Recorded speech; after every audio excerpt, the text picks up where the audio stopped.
ये जो है प्लेटफॉर्म है, ये प्लेटफॉर्म हमें एक प्लेइंग ग्राउंड देगा, आपको एक स्टार्ट करने के लिए प्ले ग्राउंड दे रहा है कि आपने आगे कैसे आपस में इंटेग्रेशन करनी है।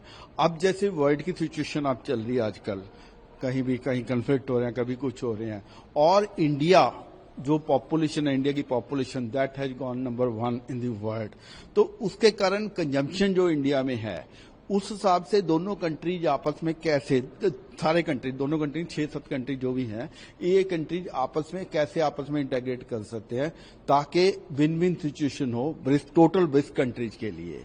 इसके लिए मैं ऑटोमोबाइल से हूं, स्वराज माजदा, SML इस्जू आपने सुना होगा।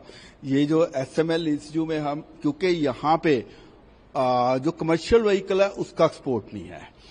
पहले कारण ये था जो ना एक्सपोर्ट होने का कि हमारे पास बेसिकली BS6 नहीं थी, यहाँ पे यूरो 6 चलता, which is slightly equivalent to BS6। अब हम वर्किंग कर रहे हैं ऑटोमोबाइल में कि यूरो 6 में लाके इन कंट्रीज में अपनी जो कमर्शियल व्हीकल हैं, कारें ऑलरेडी चल रही हैं यहाँ पे, स्कूटर ऑलरेडी चल रहे हैं, और अब जो है यूरो 6 में आके हमारी डीजल व्हीकल भी यहाँ पे चलेंगी।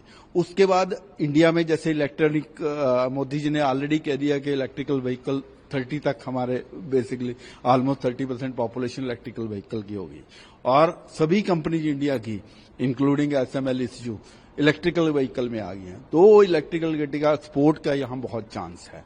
उसके अलावा अदर इंडस्ट्रीज की अगर बात करें तो एनर्जी में हमारा आपस में पार्टनरशिप हो सकती है, लेकिन इसके लिए कुछ चैलेंजेज हैं। One is tariff will be a big challenge कि ब्राजील और इंडिया को ऑलरेडी ट्रीटी साइन करनी चाहिए जिसमें दोनों को आपस में विन विन सिचुएशन हो, टैरिफ कम हो, वो हमारी डिमांड रहेगी। और मोदी जी जब आ रहे हैं तो श्योरली इसके कारण इसका इंप्रेशन आएगा।